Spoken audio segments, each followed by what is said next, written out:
Welcome again to the first talk of the day. Basically I'm going to talk about sound in video games. And it's quite a short talk, so it's not meant to be like everything about sound ever. It's not meant to like make you leave now being video game sound designers. But really what I just want to do is I want to try and expand your appreciation of sound and maybe give you an idea of some of the things that are possible with sound, and particularly in a South African context, because there's a lot of tools and things that I don't see people using that I think they should use. So who am I? Hi, I'm that guy. I almost said this guy. At the same time? Yeah, thank you. So, way back many years ago, I trained as a sound engineer. I then worked in the music industry. I recorded albums. I did TV commercials. They're really horrible. Please don't find them. And then I became a programmer. Failed musician, quit the music industry. And now, many years later, I'm making Cadence, which is a music game. So hopefully, I kind of know something about sound. So with games, there's a lot of parallels from film medium. Film it's a new media, but it's a lot more established than games. Film's been around for 100 years, games has only been around for 30, 40 years. And there's a lot of techniques that we draw from movie production or sound for picture, especially when it comes to sound. Now, the thing about sound for picture, or movies, or TV commercials, or even albums, is that it's a linear format. So, it only ever plays in one kind of way. No matter how many times you put that Beatles album, you're still going to hear the same Beatles song.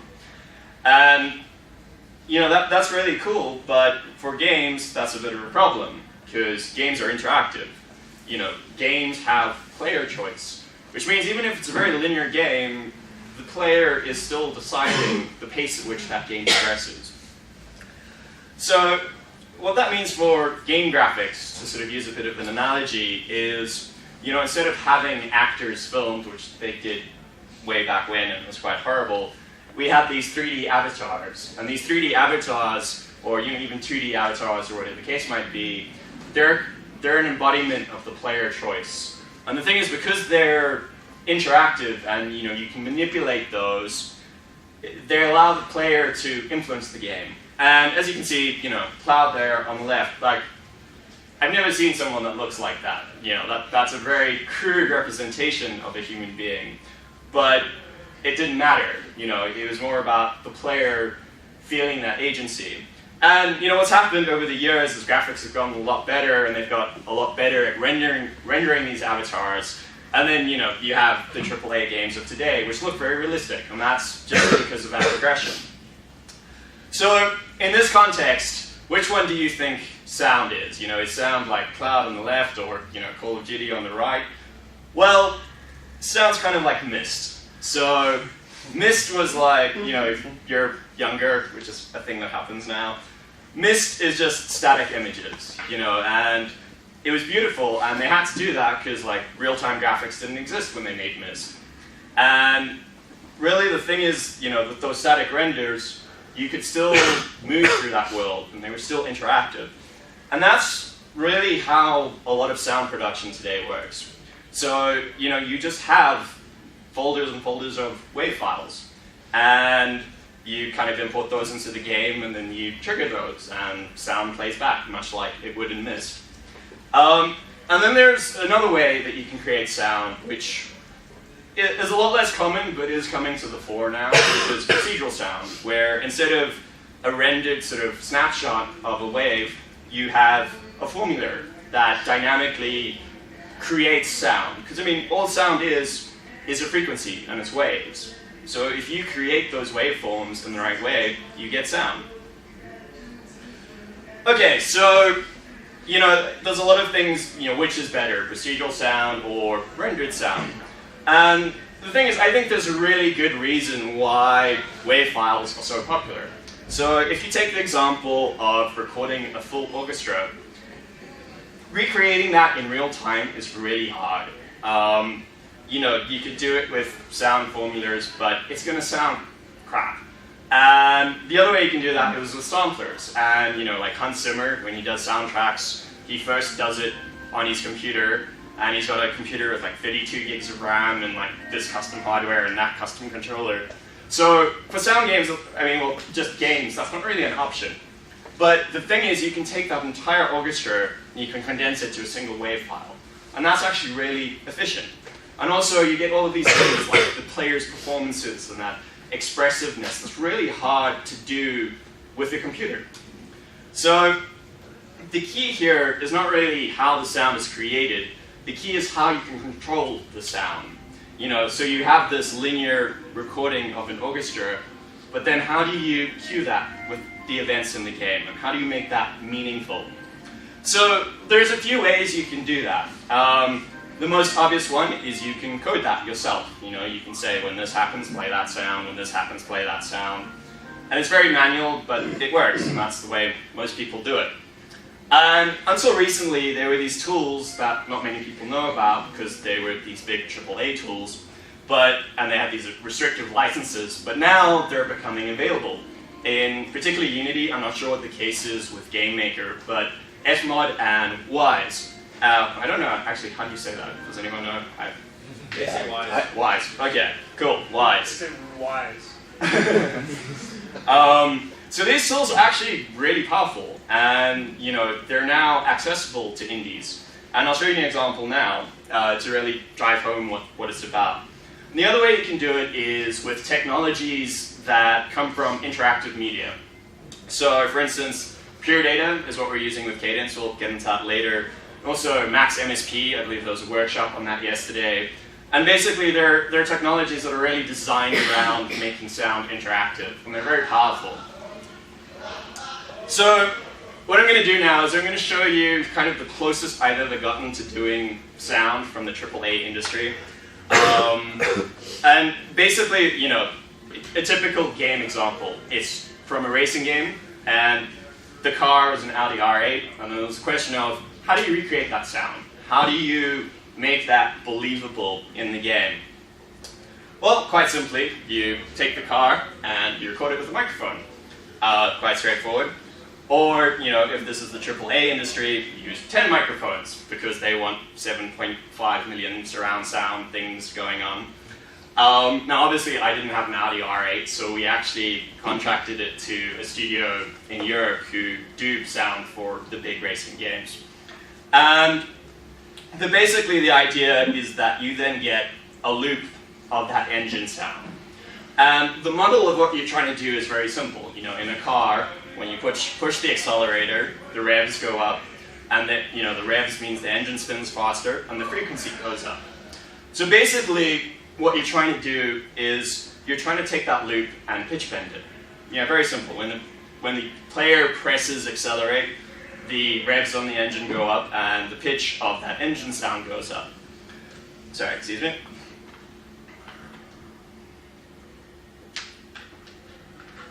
So now, the problem with that, if you've ever worked with sound and pitch bending, is that it's, the naive solution sounds really bad. You can't pitch bend very far before it sounds really tinny and artificial and false. So then what we really have to do is we have to record the engine at sort of different rev ranges. So you'll record it when it's at low revs, you'll record it at high revs, and then you get all of these samples which represent, the engine at the different places. But now the problem is you've got all these different samples, but you only want to hear one engine sound. So how do you do that? The sort of obvious solution in code is you have a lot of logic to take all of these sound clips, and then you have to fade between them, and then you have to, a lot of sort of manual manipulation. It's very tedious, it's very laborious, not much fun. But that's where a tool like Fmod is incredibly useful. So basically, just to give you a very brief overview of how Fmod integrates with something like Unity, is you have a sort of dedicated graphical interface that allows you to design sort of files and patches, and then you can load those into Fmod, and then Unity speaks to Fmod and kind of gets sounds from it. And the real power is that from your code, it allows you to just use a single parameter. So, for instance, you would have a revs per minute, and you would get a 0 to 1 value from that. And then Fmod would turn that into a nice continuous sound. So I think, let me actually just show you what that looks like in Fmod. Okay, so this is Fmod Designer, and what you can see there on the top row is those different sound files. And what I'm going to do is, this slider at the top is that 0 to 1 scale. So when you call this from code, you'll just be sending a single number to it.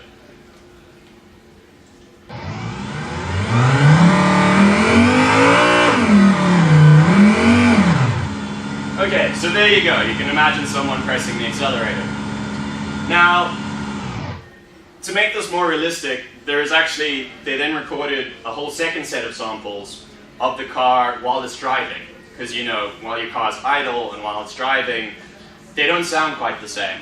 So already that's just doubled the number of clips. And to do that all manually is really laborious and really tedious. So let's show you what that sounds like.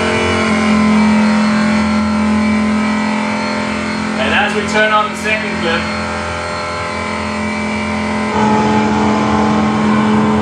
now we're going at 200 miles an hour.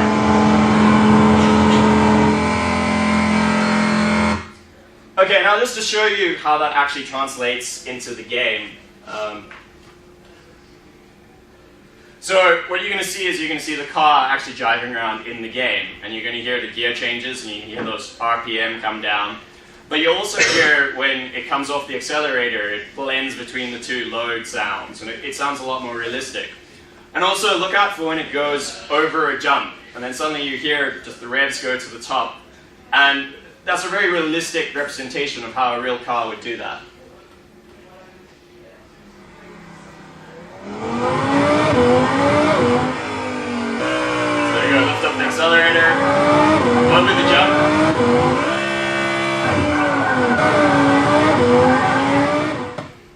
There we go, AAA game sound. Obviously it's a lot of effort, like recording a car, that's where the real work happens. And the main thing that you can take away from that is that parameterization of sound, and working with Fmod to really give you dynamic control over the sound. It's incredibly powerful, it's incredibly useful. Okay, briefly talking about procedural generation. So the things that most people will be really familiar with are DSP effects that kind of come with most game engines already. So things like reverb, delay, distortion. Basically the idea there is you take your sound or your little wave file and then you add effects to it. So you're adding variation and you're like putting it in an acoustic space. If you walk through a cave, it sounds different to if you're in a room like this. And reverb can help you with that and sort of increase the believability. Also more and more things are coming to the fore, especially in things like Wise, is procedural generation of sound effects. So for example, Wise has a module where you can tell it the sort of qualities of a sword swing, and then it makes a whoosh, and you can tell it it's a short, it's just a little thing, and you get a whoosh. Or you can tell it it's a great big broadsword, and you get whoosh. And really what's cool about that is it adds sort of infinite variation to your game, and it makes it a lot more dynamic and interesting. Another point on that note that I think is quite interesting is there was a time when wave files, as efficient as they are, were far too much memory. And that's back in the old days of sort of NES video game controllers. And the way that they actually created the sounds was with sound circuits that would generate the sound in real time. And that's where chiptune music comes from. And the thing I find really interesting about that is that those circuits were so rudimentary, but the expressiveness that they got with that was incredible. And obviously in terms of procedural generation, it's not really the power because you have to pre-configure everything. And really what we're trying to get to now is music synthesizers. So that's what we're doing with Cadence, is actually generating everything in real time, kind of the same way they would with chiptune, but actually allowing the player to control that.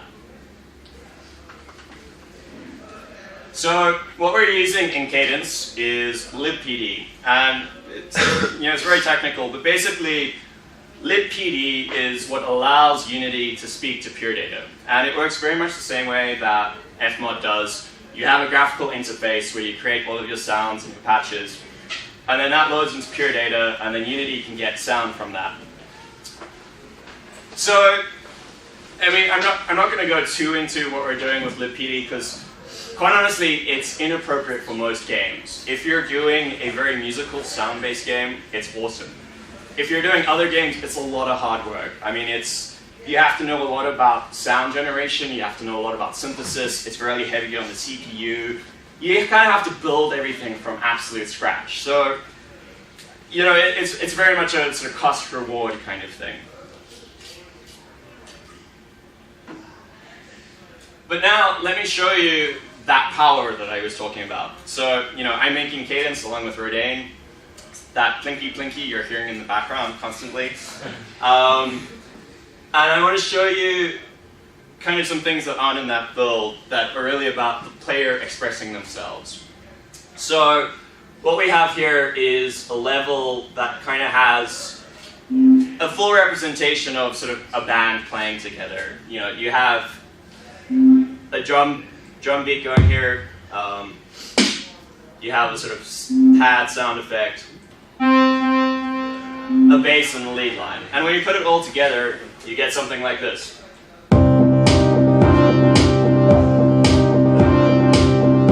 Now, by itself, that's pretty cool. But the awesome bit comes when you can change that and you can manipulate that.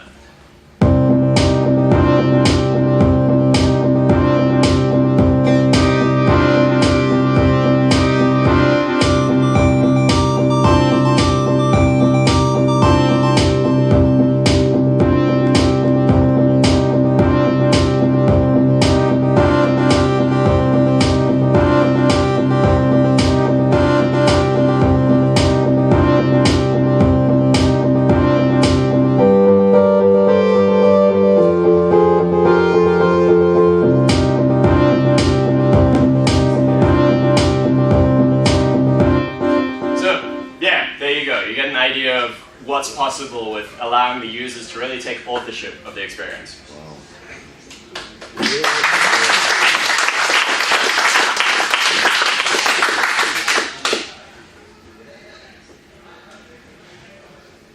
Okay, so this is the last thing I want to talk about, which is music.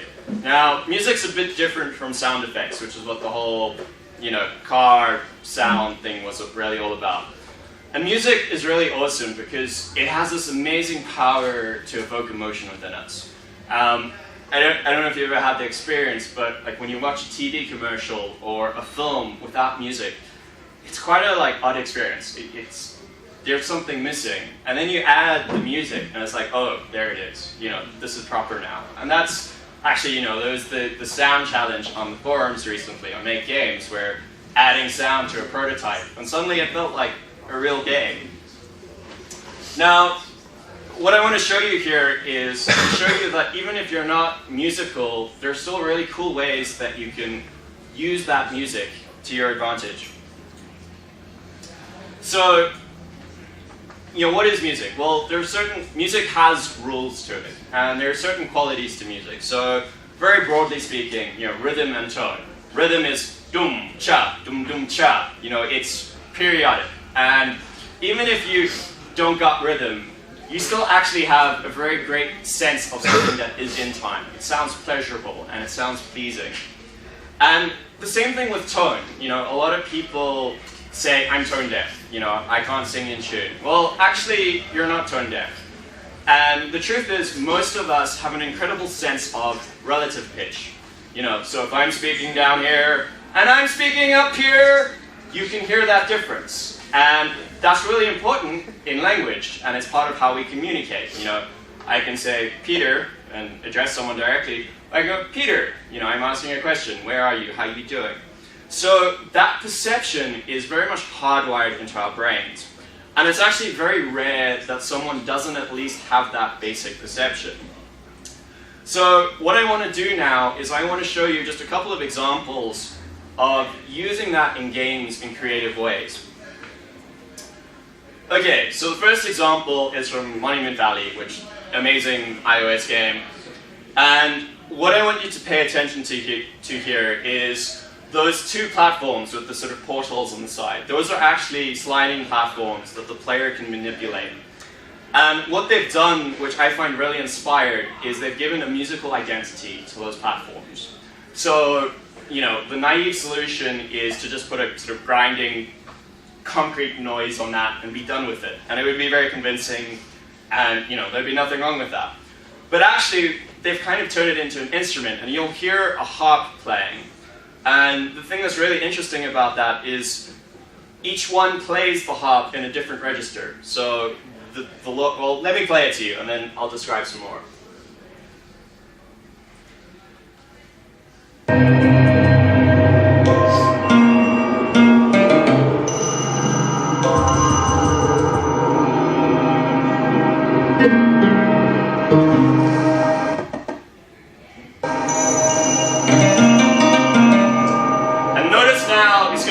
Platform faster, and the harp's actually going to play faster.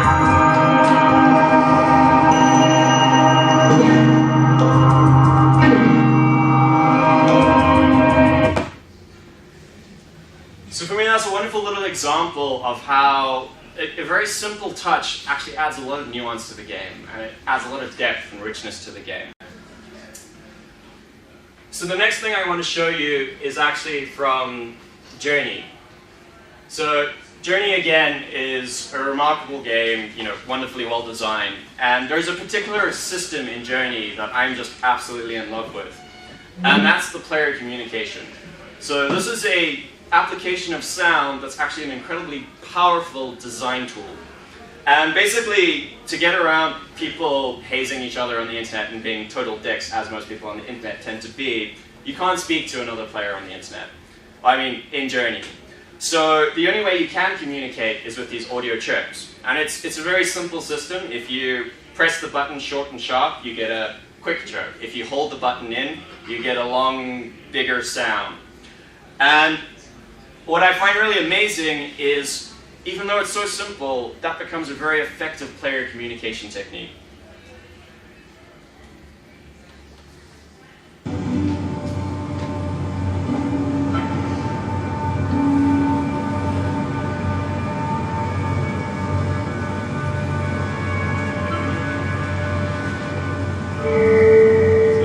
Press, and then it's going to be some quick presses.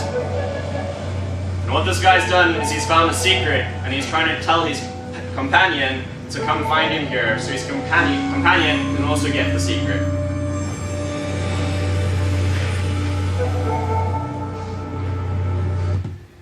And for me, that's just absolutely sublime, and that wouldn't be possible without the sound. And yeah, that's pretty much the end of my talk. Thank you very much.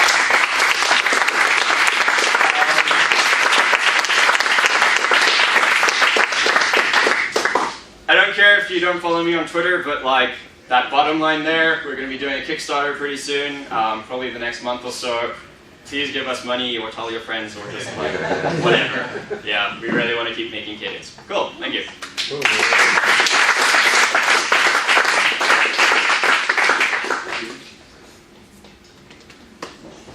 Any questions, Phil? Yes. So, if you're not making a game that is specifically built around music, how would you recommend people start using dynamic sound effects in ways for more traditional kind of game? Like, what is like the first step for somebody that's starting out? Well, okay, I mean, the first step is realizing what kind of perception you have around sound. So, for instance, like, if I ask you to sing A, the note A, you can't do that. Like, not many people can do that. If I ask you to sing in tune with a song, maybe you can do that, but far too many can't do that. But the thing is, you can tell me the difference between different notes. So, if there's something that has gameplay significance, you can use that as a feedback mechanism. You know, you can tell the difference between a long note and a short note. You can tell the difference between a high-pitched note and a low-pitched note. So it's really just like understanding you have more tools in your palette than you're aware of. And I mean, look, there's no rules. It's your creativity really determines what's possible. And it's just understanding that, like, you know, okay, maybe there's an enemy that it does more damage than another enemy. So maybe that enemy gets a lower monster sound than the other one. You know, it's very sort of primal elementary feedback that we perceive, even if we don't know we're perceiving it. Do you think if you're making a game with fairly simple sound effects, like you're not going for the full range of like audio like you have in the car, Yeah. is it worth getting into and getting to know Fmod and Wise? I would absolutely say yes. Like, for me, okay, the really strong thing about Fmod is it creates an awesome space for sound designers to do good work. So the sound designers can really get into that and make something awesome. And then as a programmer, it's really easy to integrate that. You know, like, basically the way I had to do that car example is Fmod wasn't available in Unity when I did that.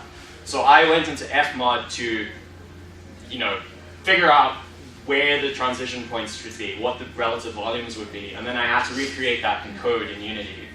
And, you know, even if you're not having a as complex example as that, like, a really good example is from Toward the Light. You know, what I really wanted was breathing. And obviously, when you're in danger, your breathing is going to be very short and sharp. And you can do that yourself. You know, all you need is a microphone and going, and at the same time, when you're relaxed, your breathing is going to be slow and easy. Now, controlling that with code, it's awkward. It's totally possible, but it's inefficient use of your time. Whereas if you put that in Fmod and you have a single parameter, it's so much easier. Cool. Any other questions? Awesome. Thanks for listening.